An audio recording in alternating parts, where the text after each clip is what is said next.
Hello and good morning to you all watching Roadmap MBA today. My name is Ashleigh King and I'm so delighted to be with you. I've been taking a little break because I wanted to be respectful to our monarch passing away in the UK. So I'm back and I'm really excited to be chatting to you again about business topics and all sorts of things. So if you've not watched Roadmap MBA before and you don't know who I am, I'll share a little bit quickly about myself just to share a bit about me and about Roadmap MBA. So Roadmap MBA is this wonderful real world business education. So this is a fabulous resource that you can access. It's got so many brilliant pieces of information about different topics to do with business, but it really makes it bite-sized and accessible. And we're actually on a mission to help people around the world to build a better life for themselves, creating an accessible platform for all communities to thrive and celebrate together. So we provide online programming and online and offline resources to help you become your best self. So what you can do is you can purchase a course and you can gift a free course. It's a really powerful resource that is now in over 30 countries around the world, and I'm really, really honoured to be one of the Roadmap MBA guest presenters. So we have Steve Pugh, who's the founder of this brilliant platform, and I'm really excited about it because what I believe is that we really do need a shake-up in terms of higher education. I've been musing on this a lot, actually, thinking about apprenticeships recently, as I've been looking to do to hire an apprentice myself, but also looking at resources and apprenticeships that some of my colleagues might be able to do. And it's so affordable to do an apprenticeship rather than a full-time degree, the way that we've always done it for the last 30, 50 years. I'm really excited about the future of higher education, so hopefully you will be too. So my name is Ashleigh King, as I mentioned. A little bit about me is that I am a podcaster. I have a podcast called Nurture Your Zest. I do lots of public speaking. I do lots of training, and it's also really nice to, be able to live present, which has been a new challenge for me that I've tackled this year.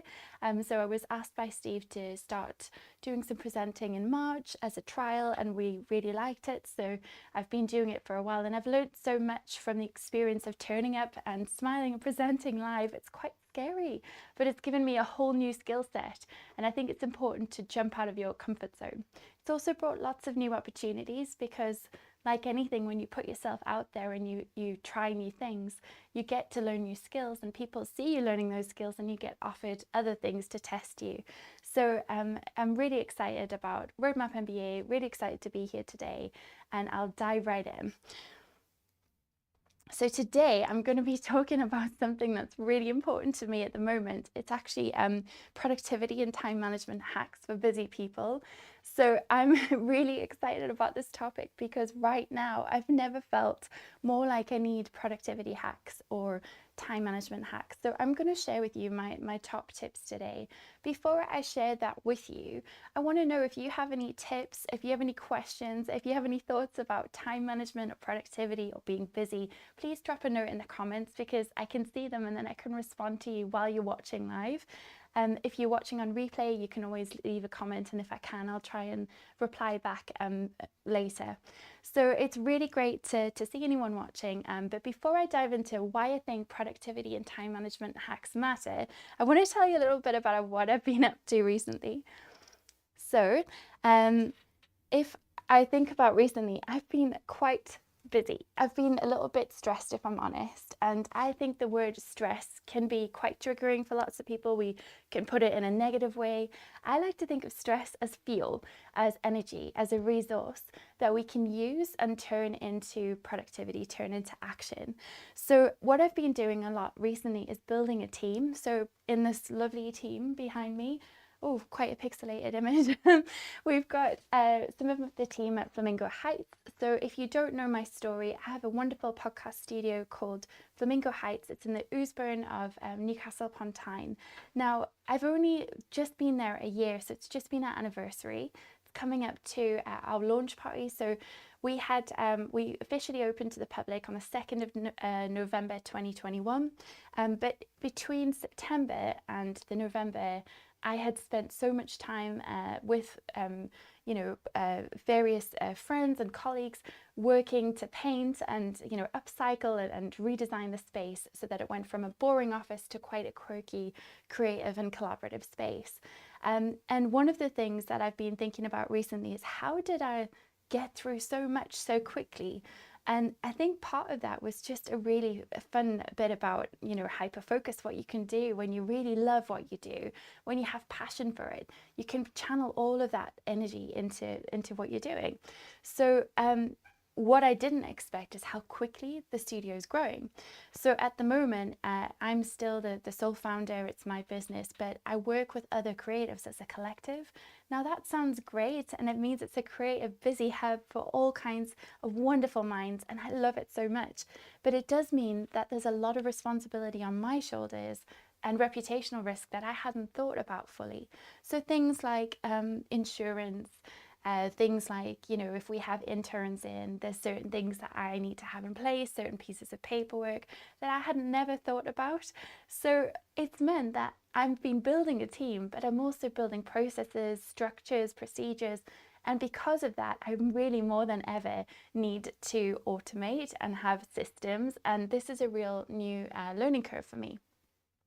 So I want to say hi to Graham, who's watching. I agree that automation all the way is the right way forward. If you're doing anything with time management, automation can really help so much. If you've got any tips, Graham, on which automation software you use or which ways you automate things, please let us know. But I love seeing people who are watching live, so really nice to see you, Graham. So what else have I been doing? I sponsored the Women X Film Festival. So Flamingo Heights sponsored Women X Film Festival. This was the most amazing event I've been to for a long time. It was in Darlington. So there's such a thriving creative space and creative industry, especially around film in Darlington, that I wasn't even aware of. Not just Darlington, Stockton, Teesside. It's really exciting and up and coming, and I was really honoured to be asked to sponsor this wonderful event. So we went along, my colleague Joel and I, and we spent the weekend there getting to know some of the delegates, some of the filmmakers, seeing some of the shorts that were sent in for their film competition. I was so impressed with the level of creativity and work and dedication that was poured into this festival, along with all the volunteers who were there helping out. I found it a really uplifting space. It was really empowering space as well. So for those who aren't aware, there aren't that many women in film. And so this film festival features women and non-binary folks in just talking about sharing their ideas. I mean, some of the shorts I watched were the horror section, which if anyone knows me, I'm not massively into horror, but I loved the things that I got to see. So that was a really fantastic event. So I just wanted to give a shout out to that and just, share how inspired I am by all the creative stuff going on in Teesside at the moment.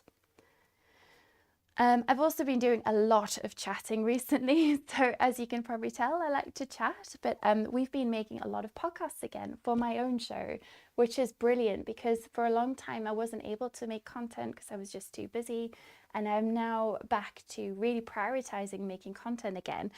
So I've had lots of chats with different folks in my studio, Flamingo Heights.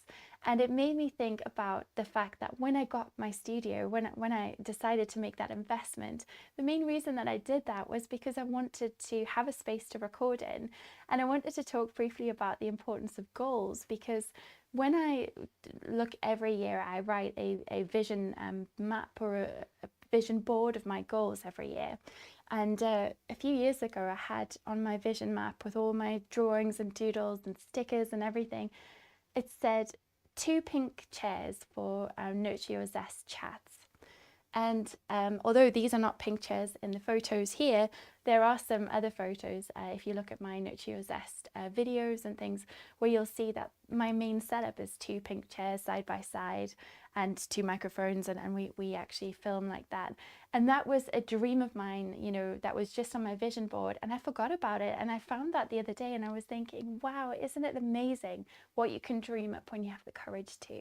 So yeah, I think that's really exciting. But making content is fabulous. The thing about making your own content is you need to have the time to be able to share it, to be able to edit it, all those things. So we've been creating a lot of podcasts.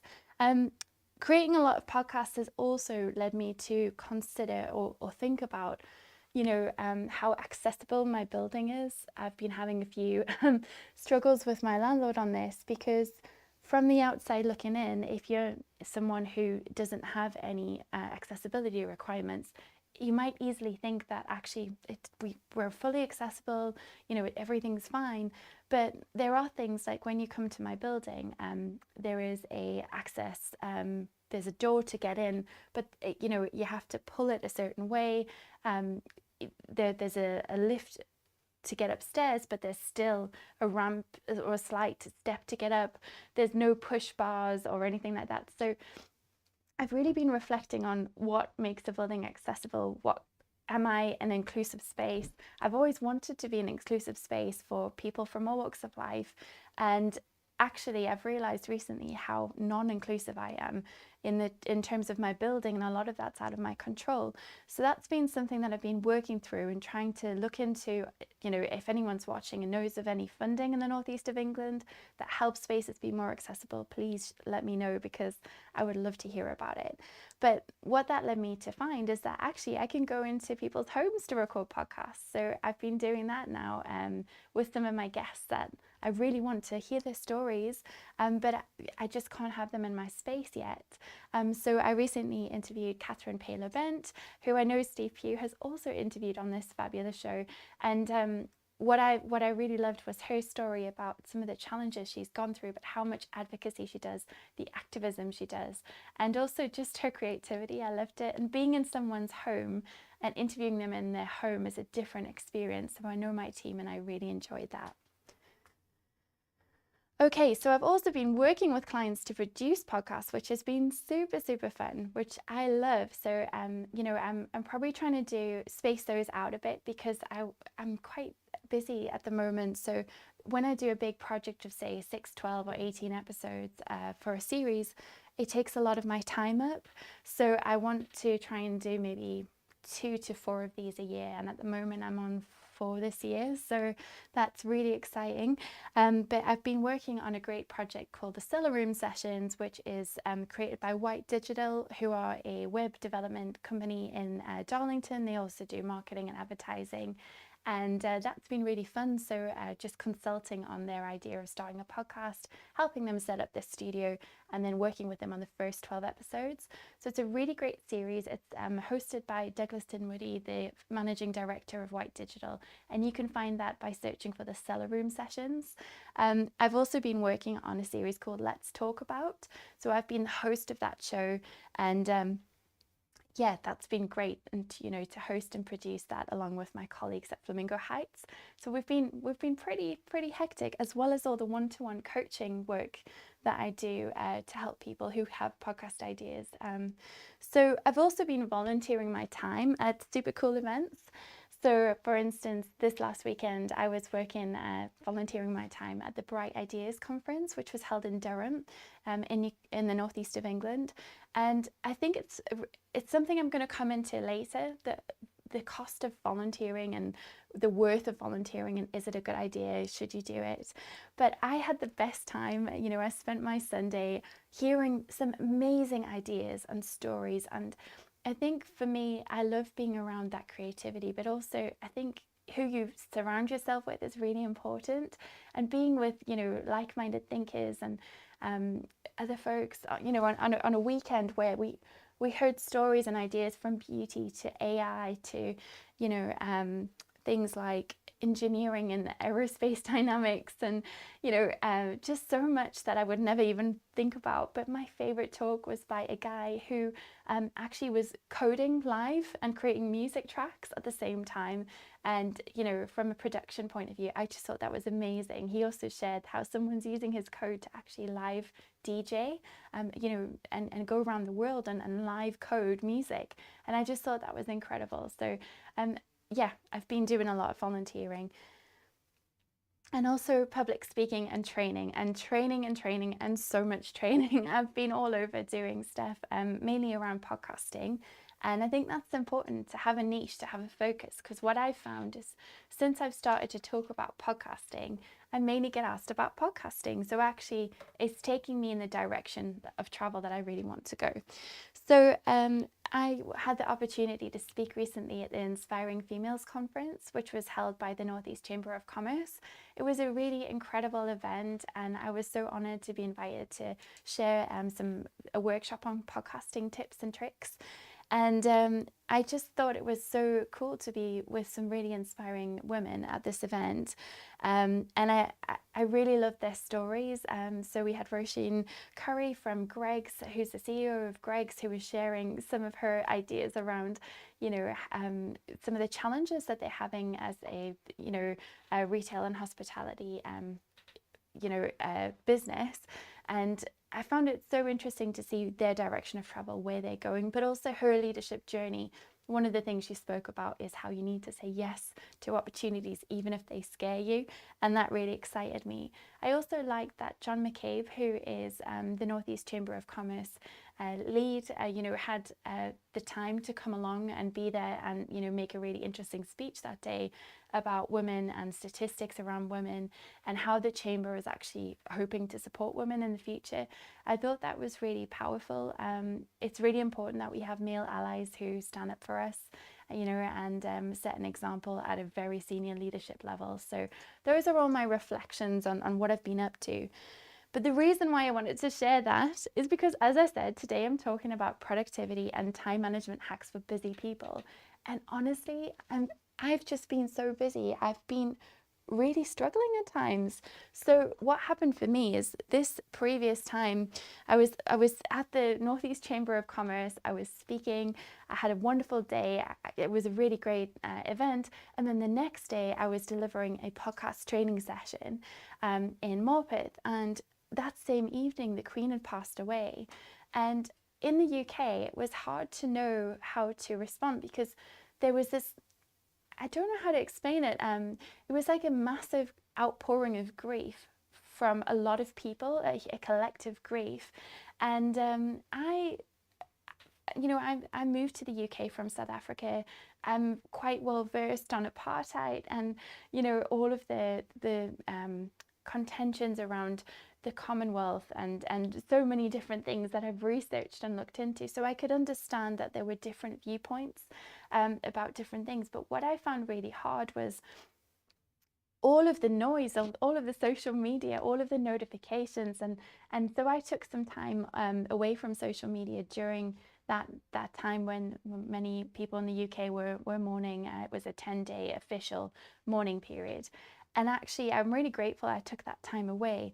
But it reminded me how much I struggle sometimes with notifications and with various, being really busy all the time. So that's why I thought this is a really good topic for today. Because I think sometimes when we're so busy and then something happens, whether it's to us or around us and it's out of our control, it's really about how we look after ourselves and our mindset that can help us to be resilient. So as I said, I'm going to be talking about productivity and time management hacks for busy people. Why this topic? So it is actually ADHD Awareness Month this month in October. It's also Black History Month, so I'll be doing something on that as well. I did want to talk about ADHD Awareness Month briefly, just to say that, I have ADHD, so attention deficit hyperactivity disorder. I am the impulsive hyperactive type, so I have combined ADHD, but I just love to do things and be busy all the time. And what I've noticed is, since I've been diagnosed, there's lots of things that I've been able to do to get better support for myself. So that could be automation, or it could be being more clear with your boundaries. But there's a lot of things I've learned that I thought might be helpful to other folks. So I thought I would share that today. So what's the deal with being busy? That's what I want to ask you. Well, for me, I think it's a really interesting thing. How many times, and you can say in the comments or comment later, or just think about this on your own, but how often when you see someone do you say, oh my gosh, I'm so busy, or what have you been up to? Are you busy? Or hey, it looks like you're really busy at the moment. And why are we so obsessed with being busy? And I think one of the things I talk about a lot on this show is being an entrepreneur. So I have, the viewpoint of coming from a small business perspective, but I also have worked in corporate roles, in higher education mainly, where it was so busy every day. I've never worked harder than when I worked in higher education. And I think to myself, well, how is it so busy? And a lot of that is because of governance and systems and a way of doing things and protocols that sometimes are unnecessary or overly bureaucratic, or sometimes it can be great things. There's just not enough people to fill the need for what the work is required. So I think for me, one of the things I've been musing on and reading about is the idea of busyness as a trauma response. There is an idea that if you are someone who has unresolved trauma, or even just for all of us, whatever that might be, it doesn't need to be something particularly horrendous that's happened to you in your life, but anything that maybe you want to be distracted by, whether that's, an argument with a friend, or whether it's staying away from something that you just don't want to think about, we sometimes can throw ourselves into our work. I know I do this. I'm an absolute workaholic if I'm going through something in my personal life. But what I've thought about recently is, the more that I act like that, the more I set a poor example to my team as I'm now building a team. And also, I think the thing about glamorizing being busy is that it's not really that healthy, because if you're just working, your productivity actually starts to dip and you become less effective. So I also think, on the other side of things, when you start a business, or when you're really passionate about something, you want to do it all the time. So I don't want to shame anyone who is busy or who is hustling, because I think there is a real value in the hustle. And at the beginning of any business or in any job that you love, there is a learning curve to go through. There is a hustle. So I want to focus, for me, less on being busy, but more on outputs, and outcomes that are tangible, that can be measured, because it's a completely new way of thinking for me. I've always just considered how much effort I put into things, but I think that measurability of what you do is really important too. So I wanted to talk about the power of language again. So I recently did a talk for the Roadmap MBA on neurolinguistic programming, and you can watch that back if you like, and if you hopefully you'll enjoy it and find some tips there. But one of the things around the power of language is, in neurolinguistic programming, NLP, we say there is a principle of say it like you want it.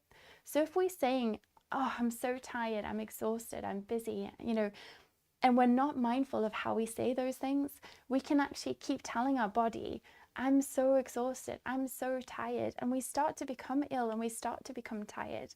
And so one of the things I wanted to think about is, for me, I've started to say things like, oh, I'm feeling less energetic today, or I'll try to think more about if I'm feeling so tired, well, what will energize me? Will it be doing jumping jacks? Will it be putting on my favorite song and dancing around sillily for a few minutes?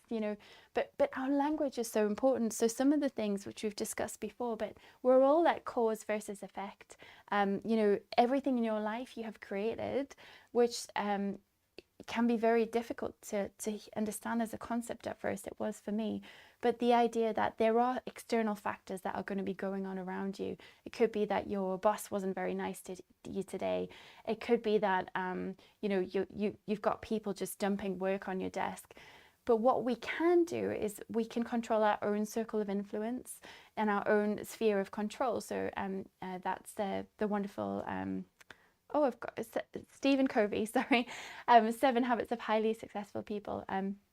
But when you look at what's in your control and what you can do and how you can actually micro hack your life to be that tiny bit better, 1% every day, you give yourself that control back. And that's really helped me. It's really nice to see some of the comments in. I think it's so true. Yeah, the words that we tell ourselves are really important. That self-talk is what holds us back so much sometimes. And also another NLP principle is about perception is projection. So if you have negative self-talk, you're actually projecting that out and other people see that. And so it's really important to think about your thoughts, because thoughts become things. So some of the ways that we do this is we say, it's so busy, it's hectic. Another one that we say a lot is, it's crazy, it's so crazy right now. And actually I'm looking at the moment about language and ableism, and I didn't realize that actually saying it's crazy is a really triggering word, and it's actually a very ableist term that is now being something for people to look at. And you know, if we say, oh, it's absolutely mental at work, that's words that maybe we need to reconsider using.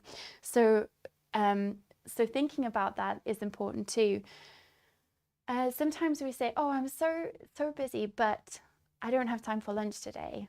I'm so hungry, but actually I've got to get this done. So those buts, we putting blocks in our own way, sometimes for the things that we need to do for our self-care. Sometimes I've started to look at impulse differently now that I've been diagnosed with ADHD. So one of the things about being impulsive is sometimes you just want to follow the dopamine, you want to do whatever your mind wants you to do at that time. But what I've started to realize is those impulses are tiny little messages from my body to myself to say, hey, the reason you really want to go and become a hungry bear and eat everything in the cupboard is because you haven't eaten all day and you completely forgot to eat because you were so engrossed in what you were doing. So actually, you know, pre-planning your food and having pre-packed snacks and things you can do takes a bit of time and planning, but helps you to maintain your energy and maintain better productivity and things like that. The other one that I see all the time, and I know I've spoken about this before, and Steve and I have had a really good conversation after, but just, you know, can you just do me this favor? Can I just ask you a quick question? Could you just quickly write this reference for me? It'll only take you 10 minutes. No, it won't. It'll take me an hour and a half. You know, so that just, can you just do this one thing? Whether you're asking someone else to do that or someone else is asking you to do that, just can be a really tricky word, because it feels like whatever they want or whatever you want is really small, but you don't know what other people are working on or what they have got going on. And you know, it's quite a big ask sometimes. So I'm trying to stop saying the word just. Really nice to see you, Jude. It's wonderful to see people watching that I haven't seen for a long time. I'm really happy you checked in. Thank you, Jude. So I'm so bad at this. So when we say, oh, I can't do this, I can't do time management. So for so many years, that was my words. I would say, oh, well, I'm always late. I've just always been that way. I struggle with time. And actually, I'm working so hard to get better at that. I still mess up sometimes, but what I know is I don't want to be someone who's just making excuses all the time. I want to take responsibility for my actions and the things that are in my control. And then if I am late, it'll be for a genuine reason. So I think those are just some thoughts around language with productivity and time management that I wanted to share. But something else that I've learned that's really important is when you say yes to something, you're actually saying no to something else. And so I wanted to touch on the opportunity cost of things. Now, I had never ever heard of opportunity cost before until I did my Masters in Business Administration and MBA with Newcastle University Business School. And this is why I'm so excited about the Roadmap MBA and why I think it's such a brilliant product, because I think it was great what I did. You know, I did a full-time MBA and I studied for just over a year. It was a really intensive and brilliant experience, but the opportunity cost involved in that was significant. So when we say yes to something, it's important to consider, well, what are the costs involved, and not just the time costs. So the time is a huge one, and it's something I just thought, oh, well, we've got lots of time, it's fine. But actually time is a huge thing, especially when we're talking about ADHD Awareness Month. You know, time blindness is a huge issue for people with ADHD, where we don't see time in the same way as other people, and we think we can fit absolutely everything in because we're so excited and passionate about what we want to do, but we burn ourselves out. So opportunity cost, you do need to consider time. you also need to consider the cost, the financial cost that you're putting into something. Also, you know, things like your energetic costs. So what I mean by that is, you know, how much energy is it going to take from you? Is it an activity that's going to increase your energy? Is it going to drain you? So I love to speak, for instance. I'm doing lots of public speaking at the moment, sometimes 2 or 3 times in a day. And that means that I know that on those days I can't do any desk work, because apart from maybe answering a couple of emails and maybe doing a social media post, all of my energy will be going into spending time with people. Whereas if I need to have a day doing written work where I'm spending time focusing and really getting my head down in something, I need absolute silence and no talking at all, and maybe some classical music. So it's really important when you say yes to something, what are you saying no to? Also consider your family obligations. So, you know, if you say yes to volunteering on a weekend, like I did on Sunday, which I loved, what are you saying no to? Are you saying no to time with your family to get together for someone's birthday? Or are there things that maybe you could have done, even if it's things like catching up on your chores? Because what I've noticed is over the years, I've given so much and worked so hard doing so many things, but then I sometimes struggle to do my own self-care and productivity stuff that will help me set up myself for the week. So I've learned that self-care is not just journaling and candles and bubble baths and all these things that I really love and really value. It's also things like doing your dishes and filing your tax return and, you know, opening your mail. And so these are all really important things. I wanted to touch on maximizing your networking opportunities. So my top tip with that is actually a tip I learned from a great lady called Jenny Smith, who's a networking strategist. But Jenny talks about when you go to a networking event, it's really good if you can actually put a meeting in beforehand or afterwards, so that you maximize your time. So one of the things I've had to do recently is look at my time and where it's going. And I recently just did a random audit of a week in my diary. Okay, in that week I had 8 networking events that I'd booked onto. And I was actually quite shocked at that number of events, because I thought, oh, well, I don't do that much networking anymore. But that was just 1 week. And when I sat down and became quite strict about what I was doing, I saw that only 2 of those I needed to attend and 6 of those could go. And what that made me realize is it is important to think when you're networking, why are you going? What are you intending to get from that event? Are you hoping to touch base with, you know, familiar faces?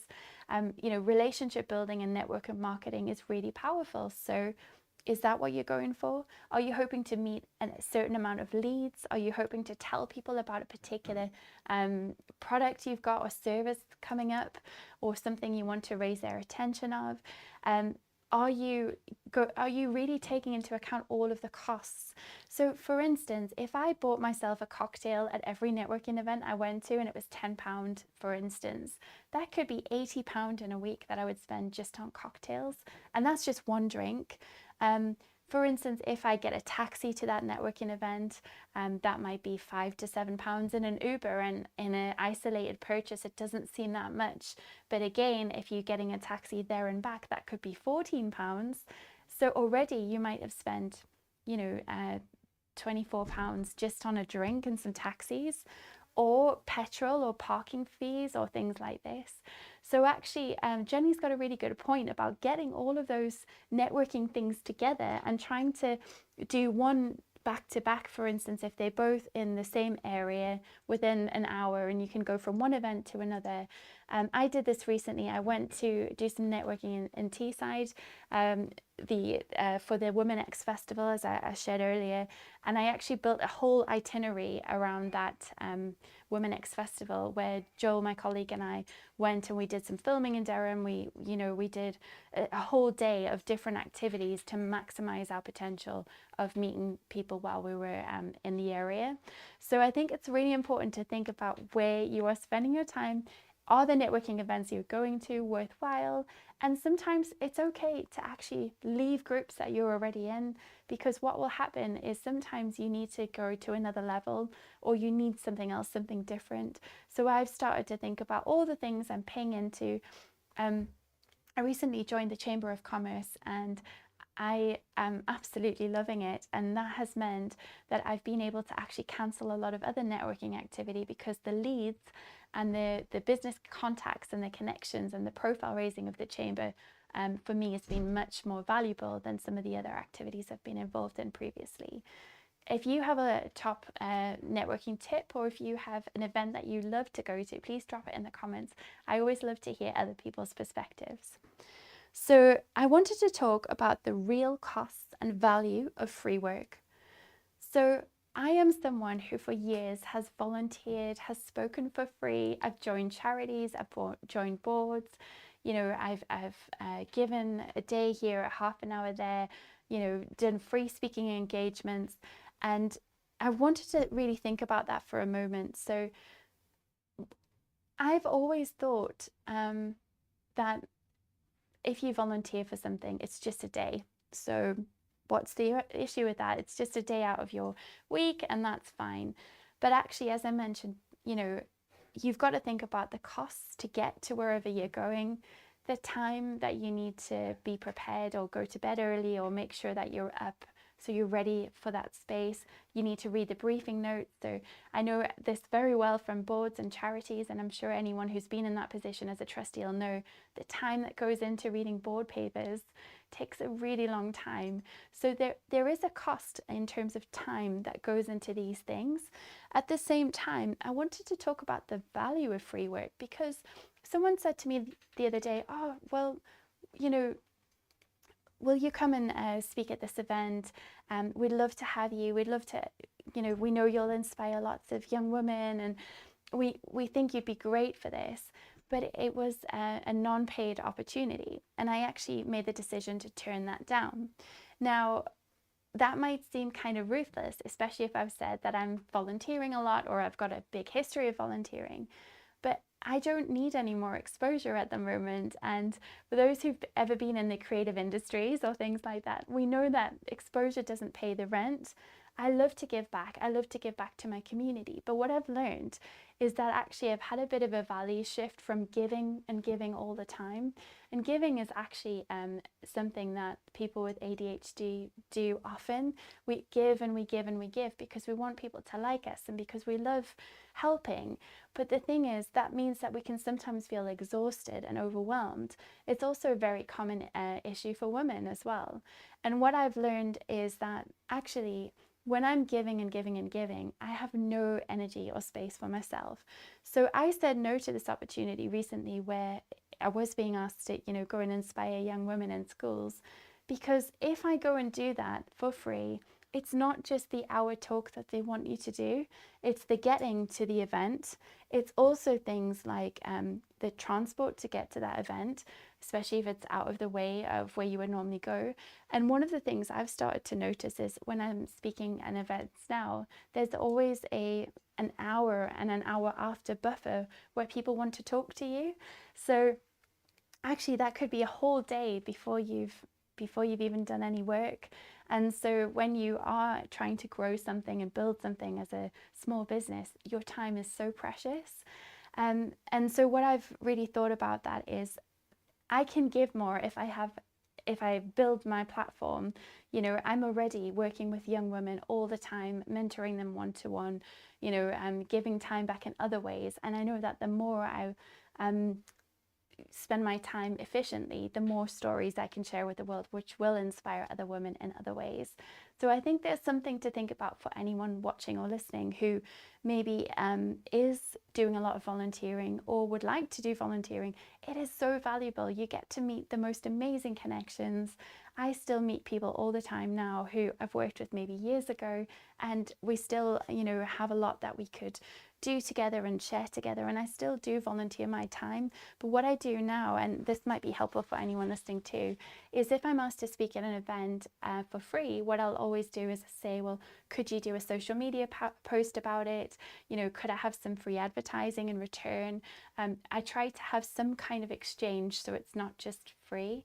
I think it's important to honor yourself and honor your time. What I've noticed is the more I say no to things, the better opportunities are coming my way because of the opportunity cost that we talked about. So when you've got the time available to do things, it can help take you closer to your dreams. I think it's really important to think about where you want to be. So having goals and working towards them can help you with all of these decisions, because when you have clear goals and when you know what your strategy and your priorities are, it helps you to decide what is important to you. So it becomes much easier to make decisions because you know that it's either in line with your goals and it's taking you forward to that, or it's not in line with your goals. So one of the things that Steve Pugh, the founder, does here is he actually has a framed print of all the things that he could do every day, and they're all a list of things that he can do, but it's one tiny thing that he can do to move him forward to his goals every day.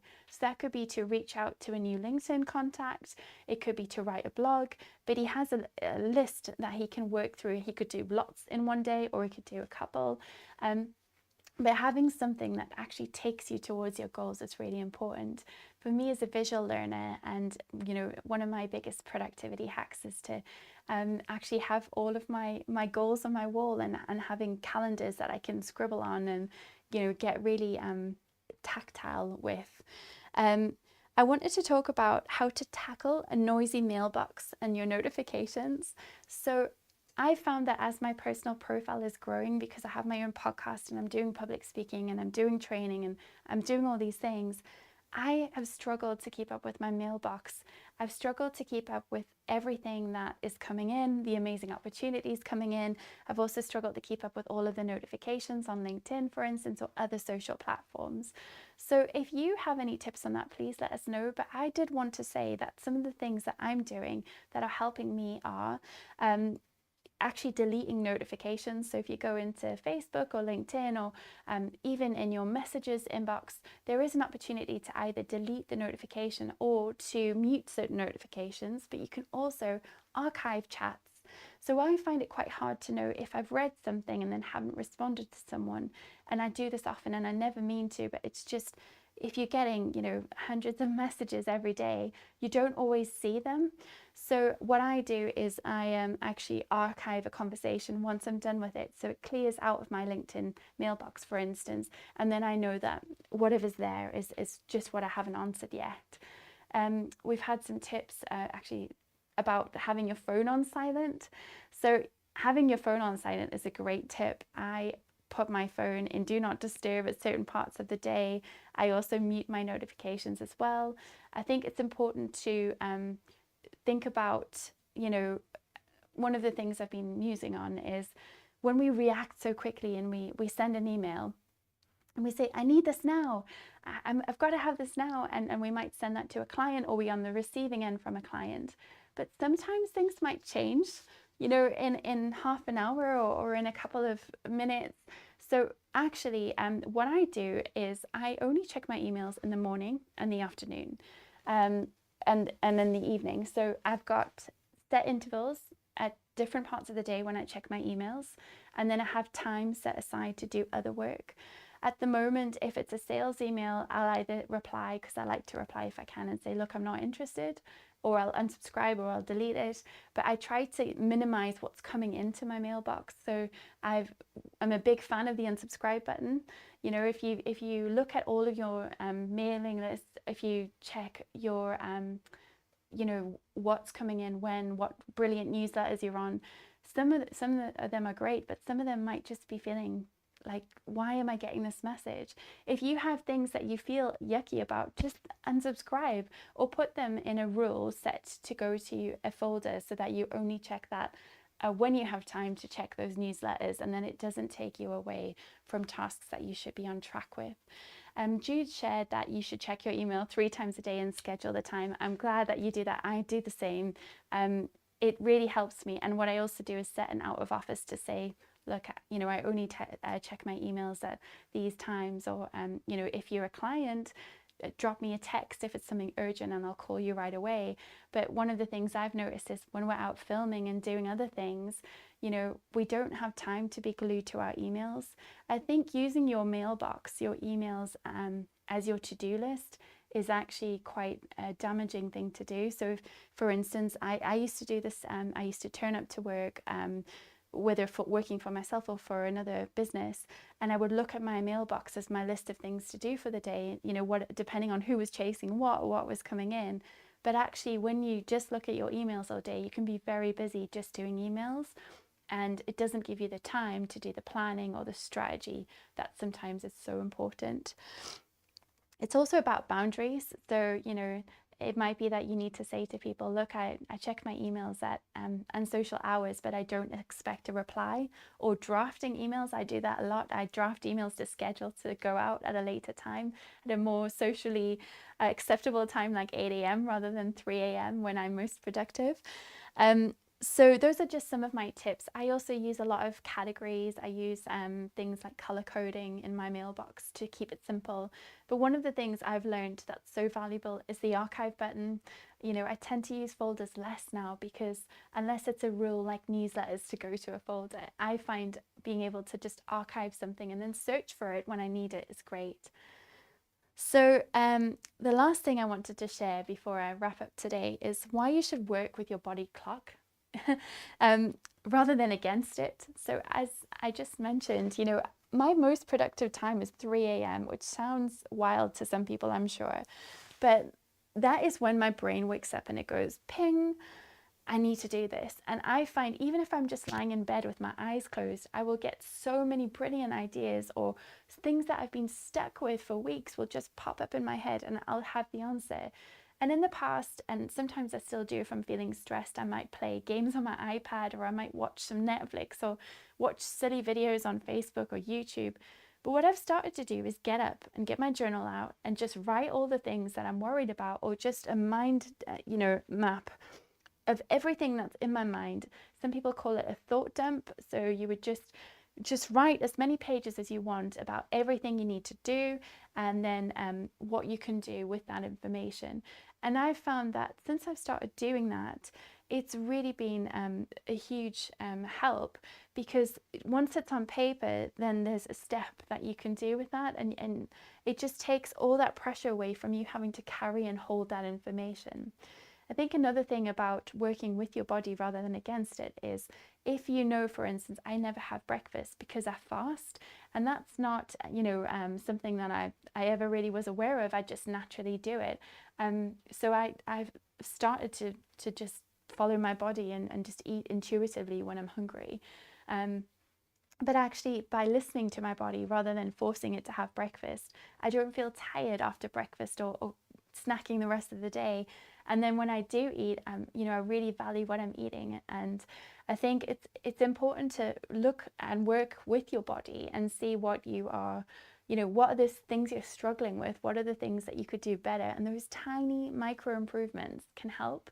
I know that I'm reading so much at the moment, and one of the books I really wanted to give a shout out that I adore is Atomic Habits. It's a fabulous book if you haven't had the chance to read it, but it talks about how you can make your life easier by tiny little steps each day that you can improve, and then they start to compound. So I hope you've enjoyed some of these tips. As I said, during ADHD Awareness Month, this was something that was really important to me because I've come so far. But I think the biggest thing I want to leave you with is ask for help.